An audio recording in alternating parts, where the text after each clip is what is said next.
Hello everybody and welcome to the latest episode of Chin-Quee Chats, the bitesized podcast where you talk movies, sports, and everything in between.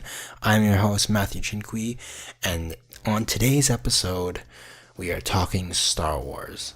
Now I know probably a couple of months ago at this point, holy crap, time has gone by. A couple of months ago I had the quote-unquote Star Wars episode where I just tackled Clone Wars and Rebels. I think I talked about Rebels. Talked about the Obi-Wan news, stuff like that. And this week, I legitimately did plan to have a free chat segment, and yes, I am recording the introduction after I've recorded the episode. Don't normally do this, but this is a special occasion, because I recorded a Star Wars Last Jedi review. And in typical me fashion, I kept talking, and I went for a lot longer than I thought because I went on all these little tangents about, rules of Force ghosts and, a nice big fat old juicy rant that I am pretty proud of about the future of the franchise. Now, you'll probably have to sit through the incoherent rambling that is my review about the characters to get there, but legitimately, if you want to skip there, I'll put it in the description because that is probably, if you're going to listen to any part of the review, it's that part. I'm legitimately very, very proud of that part. The other stuff, it's cool. This review went longer than expected. I went on all these tangents and I really kind of tried to go in depth and talk about exactly why I liked certain parts and why I didn't like certain parts, and why this is probably the first Star Wars film that I haven't unanimously loved to leave in the theater, which I guess in a way is a really good thing, but also a bad thing just because of the reasons that I'll give when you reach my rant or when you skip there. But yeah. So sorry, no free chat segment this week just because don't want it to go super long. I do explain it later. But for now, let's get into that cinema chat.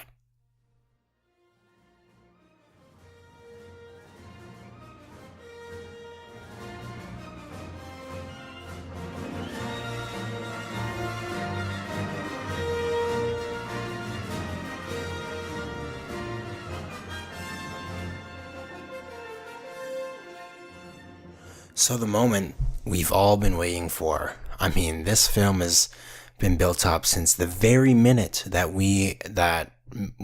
I and many other fans, probably most Star Wars fans, when they left Force Awakens are sitting there, it's like, wait, that's it? I want more. I want to see what's going to happen next. So we've been waiting for good 2 years for this film to come out, and we've been following the production, trying to stay away from spoilers, some of us better than most. So when Thursday finally came, I got my ticket, rushed over to the theater, and viewed the film. And I will tell you right now, this is coming out on Sunday, and most people will have seen it by then, but if you haven't, this is a spoiler review. The issues and stuff I liked about it, just overall, I can't really talk about without spoiling it. So, sorry if you haven't watched the movie, I suggest turning it off. Unless you don't really care about spoilers, it's up to you. But anyways, yeah, this is going to be a spoiler review. So after leaving the theater, I sat there and for lack of a better phrase, I was shell-shocked.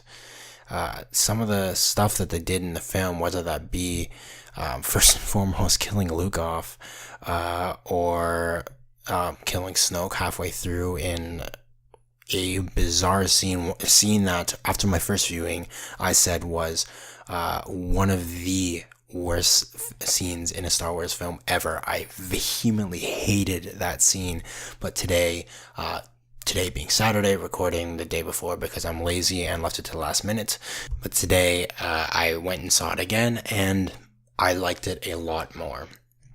So my thoughts from the get-go, I like the movie.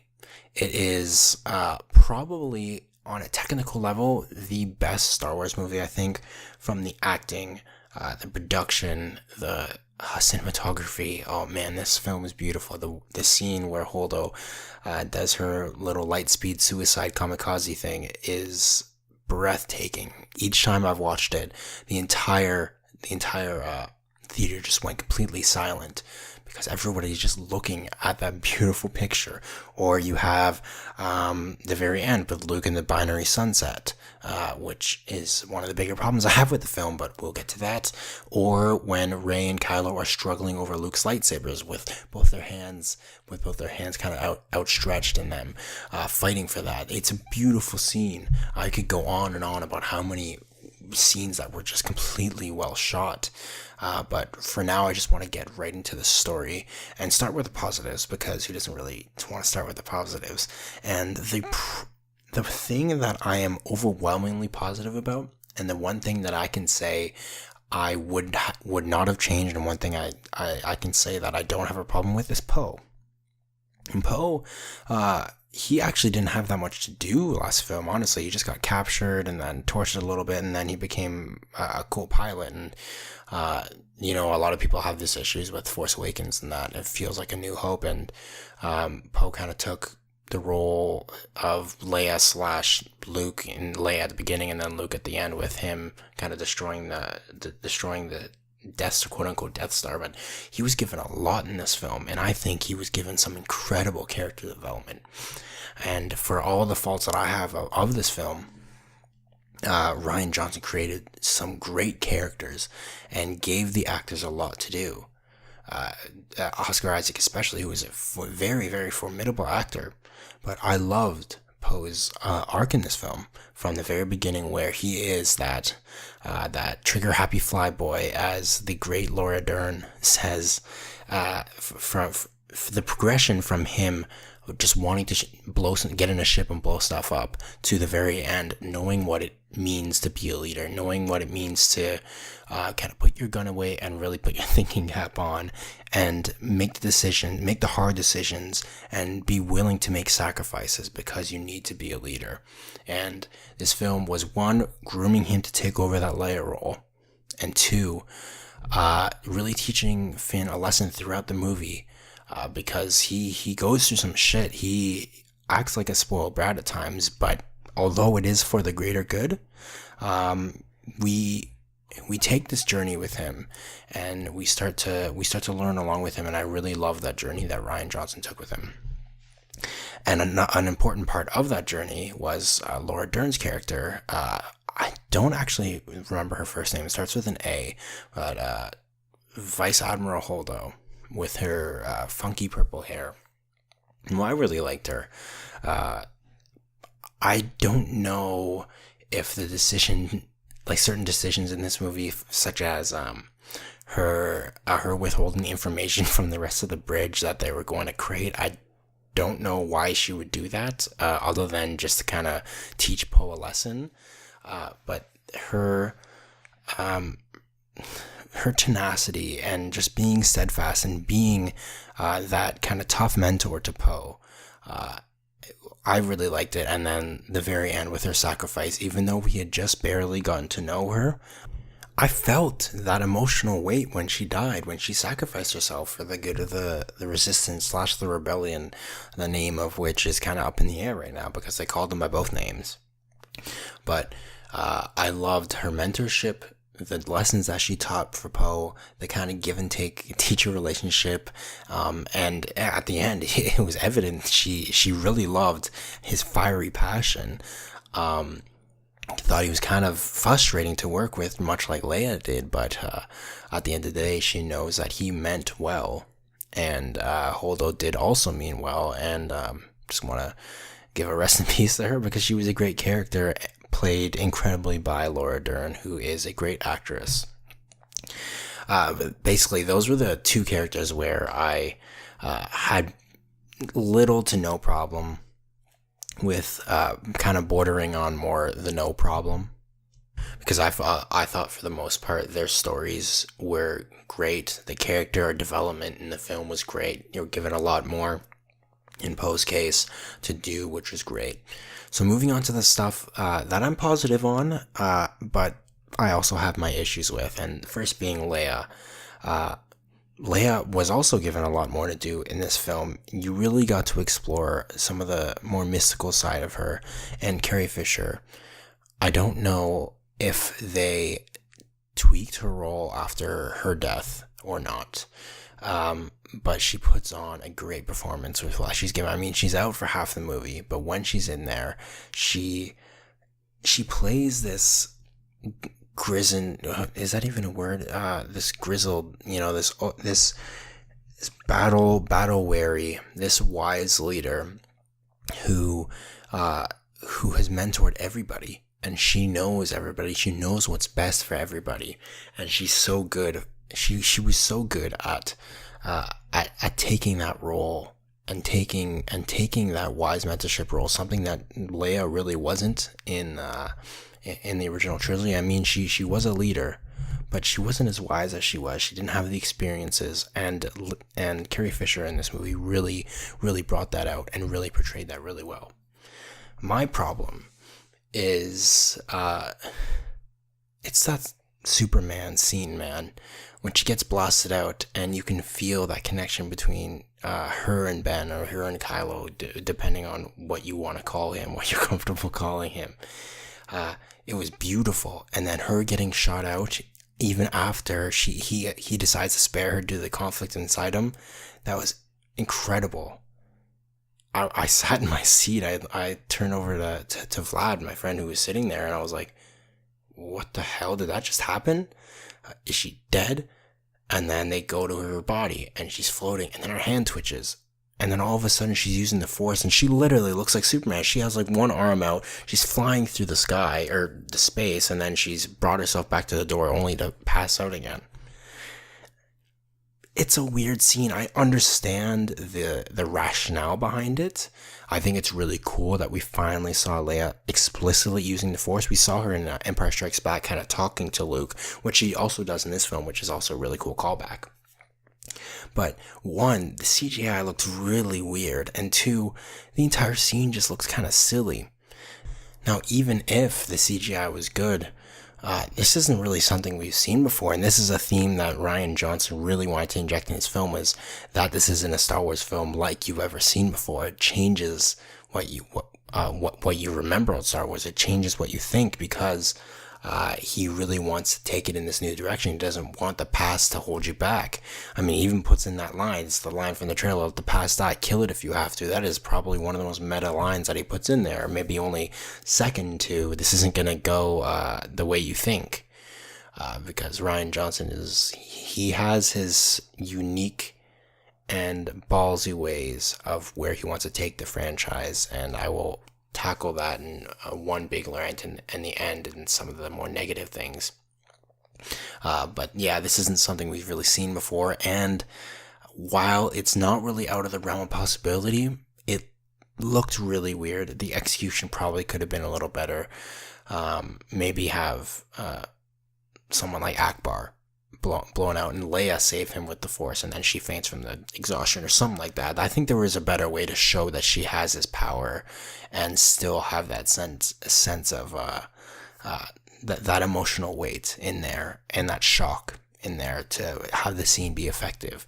But other than that, I think Leia was really great in this, and if this is her last film, if they kill her off screen, you know what, I can be happy, because we got that reuniting scene with her and Luke, and the brother and sister music from Return of the Jedi, which brought me to tears both times. And then the final dedication for our princess, that I had to look away from everybody. I was like, no, I can't have everybody watch me cry over the fucking credits. But anyways, moving on to another one of the semi-positives, if you want to label it that, Finn and Rose. Now, the first time I watched the movie, I hated their little subplot. I thought it was stupid. It took up so much time. It didn't really fit well with the story. You could have found a million other different ways to kind of to stop the tracking on the hyperspace on the Dreadnought, on Snoke's ship.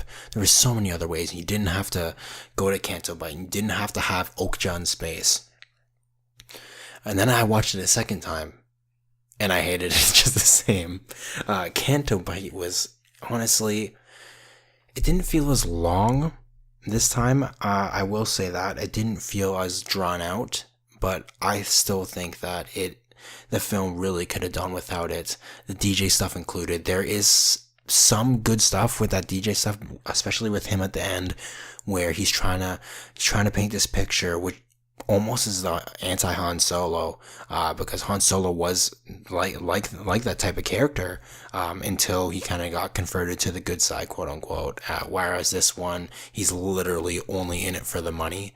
Whatever side he will give him the most money, he'll go to, which is something we haven't seen, because we've had bounty hunters in the Star Wars universe, or mercenaries, but these mercenaries generally stay on one side. You never see the Republic hire Boba Fett, when that technically is in the realm of possibility. But or the Empire hire Han Solo, because he really is a smuggler for both sides, right? Well, before A New Hope, we could see that in Han Solo spin-off, the Solo Star Wars story, which we are like 5 months out and still haven't gotten a trailer for, so that's weird. But that is also getting another tangent, as I love to do.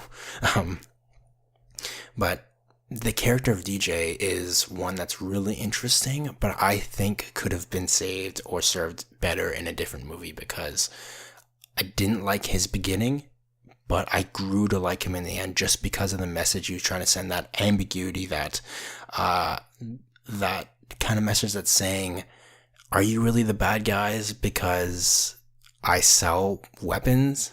Because everybody's buying them. So really, we're all just out for ourselves. And I think that's a really cool message to send, just not in this movie. It didn't fit. And I also don't really want to talk about the romance either, because that was stupid. It was super forced, and it really makes me upset, because Rose as a character she's the first Asian in Star Wars, man, and I really didn't enjoy most of the stuff that she did. One, was kind of annoying. Two, I didn't really care about her relationship with her sister, just because we didn't get to know her at all. I guess it was cool when she sacrificed herself, but we really didn't get that. We didn't get a lot of time to know her and feel bad. And three, that ending where she saves Finn in the last minute, when Finn, he's been going on this journey where he's been running away. The first movie, he's running away from First Order. This movie, he was trying to run away to save Rey. He was selfish, as Rose said. He was selfish the entire time, and sacrificing himself at the end. That could have been a really cool character moment. It could have been a really good end, and an arc for Finn, where he's finally willing to do something for the greater good and not just do something for himself. And then Rose ends that, and then they force that romance. So I'm not really a big fan with that. But luckily for us, we still get more John Boyega, and hopefully Kelly Marie Tran has some more to do in episode 9, because I really want to see if they can progress Rose to be a little bit better, give her some more development, because as of right now, I don't care about Okja in space with those freaking stupid CGI horses, and then I don't care about her backstory. Now, coming into things that I have a bigger problem with, and this is the mystical stuff, this is the Force stuff. I've gone over the non-Force stuff, or the stuff with the Resistance. Now we're going to get into the heart of it, the Last Jedi part of it. Starting with Luke, I liked it. I liked what they did with Luke up until the very end. I really dug how they took I saw this on Twitter, a one-dimensional character, and given him the weight of all his experiences.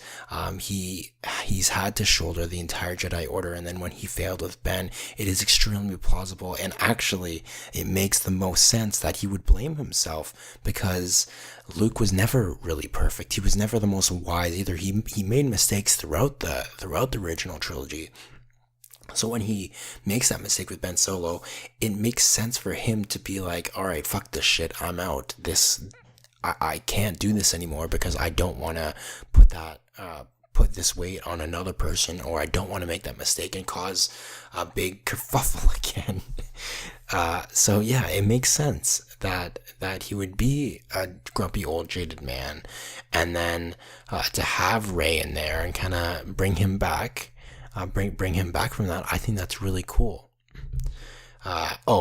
and throwing in Yoda in there is the perfect touch. Now, I have issues with how powerful Yoda is as a Force Ghost, because that kind of breaks canon sort of thing, because if Force Ghosts could do that the entire time, then let's say Obi-Wan, why didn't he just shock Vader or shock Palpatine in Return of the Jedi when it seemingly looked like Luke was going to lose?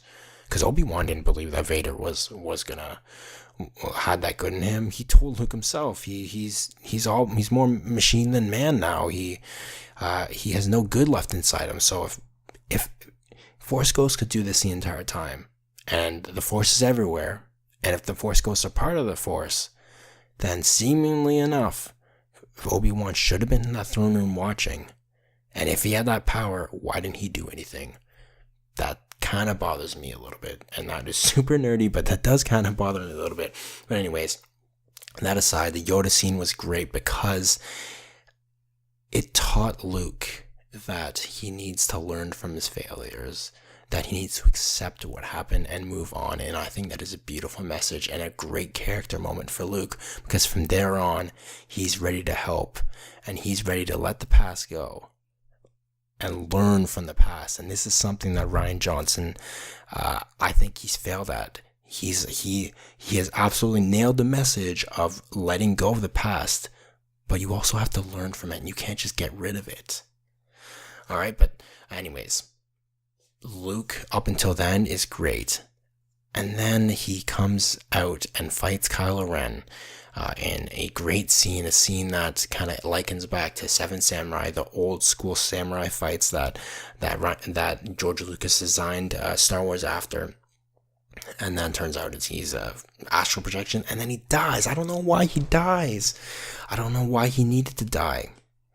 I've been trying to rack my brain, trying to figure out why he needed to die. You know, we finally got the Luke that we always wanted, the all-powerful Master Jedi Luke. Then he just dies.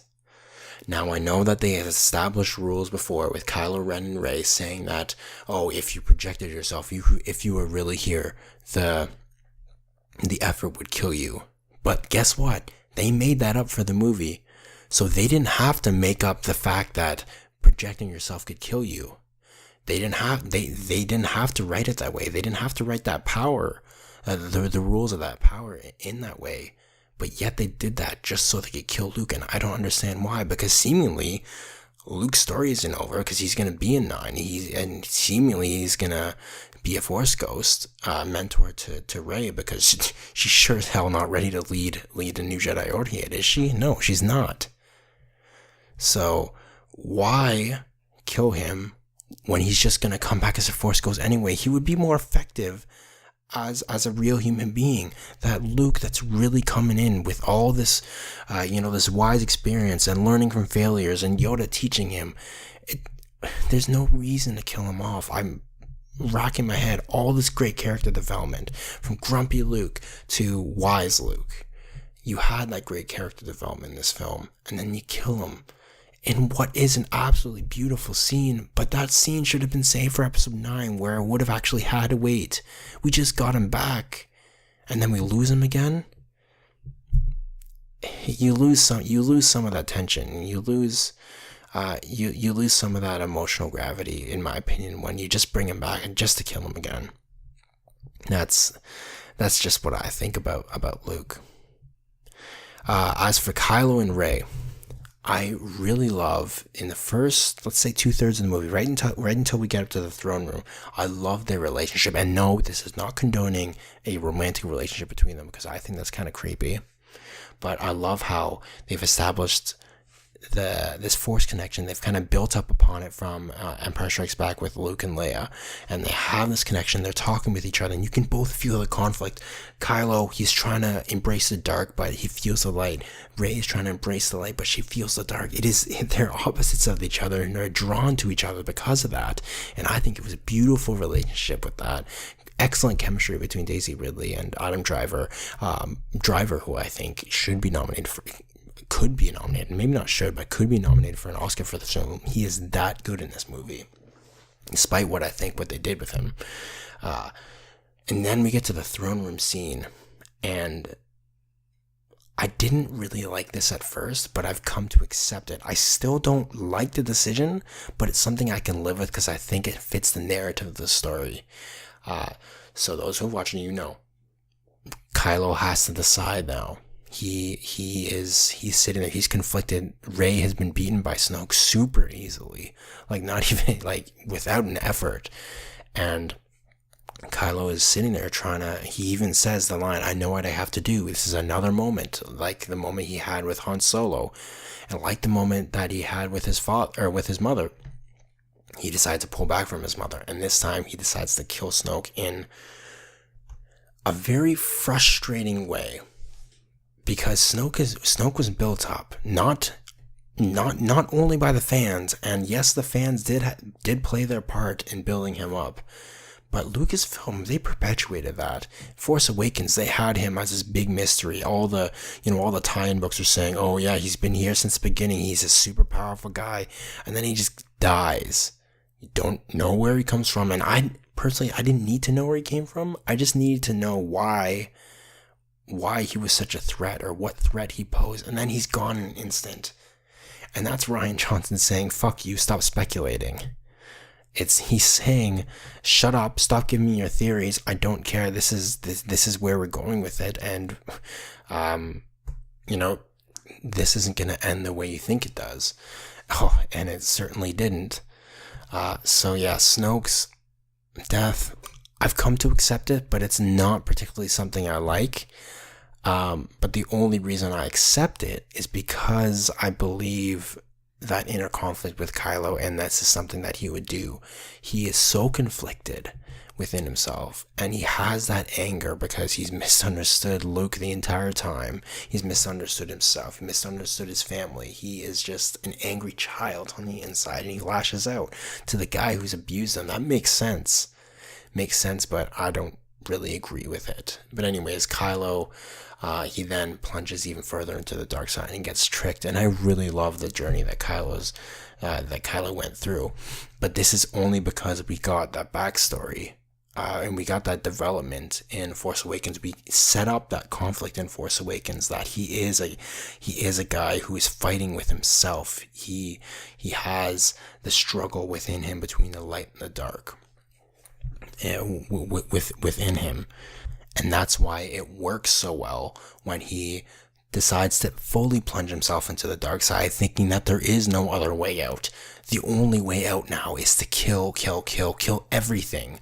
Kill everything that reminds him of the past and just start new. But this is also why Rey doesn't work as well. Because you set up the conflict at the beginning of the movie that she's struggling with this darkness. She's struggling with the thing that had awoken. That's not a word. That arose from herself in the beginning of this movie, and she was struggling with that the entire movie. And then in the throne room, and this is my understanding after watching the second time, it wasn't darkness. It was her parentage that was holding her back. And then turns out she's a nobody. So then all of a sudden she's okay. And then she does the opposite of Kylo Ren. She fully embraces the good. And, that's not something I can buy, honestly. Because Kylo, I can buy it because he had that conflict from the very beginning of Force Awakens. But Rey, she was, for lack of a better phrase, she was a Mary Sue in Force Awakens. I was relying on The Last Jedi to explain why she was so powerful, and we never get that. So now I am comfortable calling her Mary Sue because her powers come from nowhere. They don't make any sense. And then the conflict within her just disappearing just because she's learned to accept that her parents are scumbags. I can't buy it just because you've shown how great a conflict can be with Kylo, and then with Rey it kind of just fizzles out. But honestly, that's not even the biggest problem I have with the film, because that again, like Snoke, is something I can live with. It doesn't make the perfect sense within the film, but I can accept it. Fine, that works, whatever.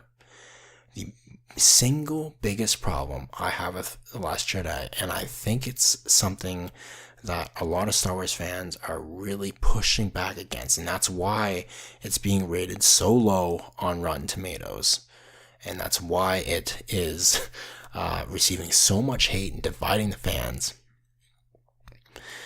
is because of Rian Johnson's message. And Rian Johnson in this film is basically saying, through Kylo, and I've touched on this before, through Kylo he's saying, let the past die, kill it if you have to. He wants to start Star Wars over again. He wants Star Wars to start anew without the Skywalkers. He wants the saga to move on. His message in this is saying that it doesn't matter if you're a Skywalker. It doesn't matter if you're a nobody. You can be a hero. And while that is a really great positive message for real life, that is a really great empowering message for people who are feeling down on their lives or whatever in real life. That's a great thing to say. But in Star Wars, I don't give a fuck.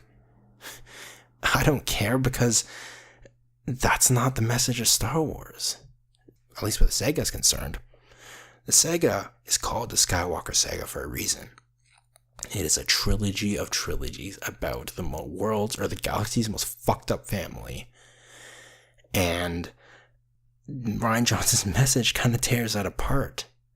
Now, if this message was delivered at the end of episode 9 and this ends the Skywalker Saga, so be it. I love it. That's awesome. Let's move on with the Star Wars universe. I'm so happy. I'd be so happy to explore some of the other heroes, such as Broom Kid or Rey, who's now we know she's a nobody who just has these superpowers out of nowhere. But within the Skywalker Saga, it does not make sense. Because look, by that logic, if you look back at episodes 1 to 6, the Skywalkers, we were told that the Skywalkers were the only ones who could bring balance to the Force. They're the only ones who can save the galaxy. But if Rian Johnson is saying that everybody can be a hero, then why didn't random Joe Jedi just go up and kill Emperor Palpatine in the throne room in Return of the Jedi? Because by Rian Johnson's logic, any Force sensitive child, such as Broom Kid, if he was born 19 years prior to Return of the Jedi, he could have been that guy in the throne room. Doesn't matter if you're a Skywalker, apparently. And I think that just completely undermines all the canon that we've had before. And I can appreciate why some people who aren't the biggest Star Wars fans, whose heads aren't really in the Star Wars space, will love this movie because of it. But people who, and I don't want to kind of put myself on a pedestal and say, oh yeah, I'm a higher educated fan than you, but this is someone who lives and breathes this lore, someone who knows the history of Star Wars more than I know the history of our real world, someone who spent countless hours reading up on stuff like that. It breaks the universe. Doesn't make any sense. Moving forward, sure, that makes sense. Fine. Because we've settled the threat, and we settled that, hey, the Skywalkers did save the day at the end, and Luke was there to shape the new order and then pass the torch. But you can't pass the torch in the middle of the damn trilogy. Doesn't make any sense. Don't know where the episode 9 is going to go from here because of this. I never thought I'd say that I'm not really excited for episode 9. You know, that isn't true, because when it comes up to it, of course I'll be excited. Of course I'll be happy to watch it. But as of right now, I'm just kind of really worried as to the future of the Skywalkers within Star Wars, because it is really important that the Skywalkers stay relevant in their own damn saga. It has to stay important. And while Kylo Ren technically is a Skywalker, I think you need a hero. You need a hero Skywalker. And the more problematic part of that is, sure, you have a Skywalker in there, but I think that's kind of a cop-out, because Rian Johnson isn't talking about how Kylo Ren is a Skywalker and he is saving the universe. No, he's destroying it. He's talking about how any random Joe Broom Kid can save the galaxy, not universe, sorry, the galaxy. And that's not the message that the previous 7 films had told me. It's not. But yeah, That's my rant, and probably the most coherent. Honestly, I'm pretty proud of that. I'm not gonna lie. Probably the most coherent rant I've had. Like, my thoughts on The Force Awakens or on Last Jedi were all over the place prior to that. I will admit that, but my rant on the future of the Star Wars universe and the Star Wars galaxy. That's my thoughts. Looks like we're gonna run out of time on this podcast. Probably I'm not gonna be able to go in the free chat. I had some food related things that I wanted to talk about, but this just kind of ended up going longer than expected, and I don't want this episode to go super long because a couple weeks I'm going to be having my top 10 of the year countdown, which is going to be like an hour long episode because I'm going to want to talk about each film and possibly have a guest. So I don't want to take up too much time out of people's lives by having 2-hour long episodes. So I'm going to cut the free chat out of this one just because it took so damn long to get mad at Rian Johnson. But yeah, Last Jedi is a frustrating movie. It's very, very problematic for the Star Wars universe. It is a very well-made movie. In a vacuum, it really could be one of the best sci-fi movies, but that's the problem. Star Wars isn't just a sci-fi. It's the Skywalkers that make it stand out above all the other sci-fi stuff. And look, I don't want to fault Rian Johnson for taking these big risks because I like Force Awakens, but I acknowledge it does tread a lot on old themes, and it really wasn't that big of a risk. And I know that a lot of Star Wars fans were asking for a big risk with this film, and they certainly got it. However, all I'm saying is that these risks have to be from a place where it makes sense. Rian Johnson created this film and this message that is certainly bold and certainly subverts the tropes, but he forgot to make it so that it fits the story. And not just the story of this movie. It fits the story of this movie, sure. But remember that Star Wars is a saga. The episodes are a saga. So it has to fit this overall story saga, and it doesn't. It just doesn't. And that's the biggest problem of this film. But yeah, that's it for today, guys, I think. I'm going to end today's podcast. If you made it all the way to the end through this entire mess of angriness and feelings, I applaud you. If you have any arguments, feel free to hit me up. Twitter, at mchinquee, mchinquee96, at CQ_chats. I'm on Spotify now. I am on Stitcher. I'm on Google Play Podcasts. I am still not on iTunes because I did something wrong with the iTunes feed and it got rejected. So I'm trying to fight it back.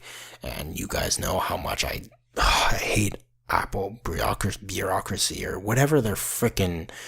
That's another day, another rant. But their entire process, it really pisses me off. But yeah. Apple, the Apple Podcast, the iTunes stuff, I'm working on it. It'll be back soon. Just like how I'll be back to chat with you guys next week. Take it to him, I will.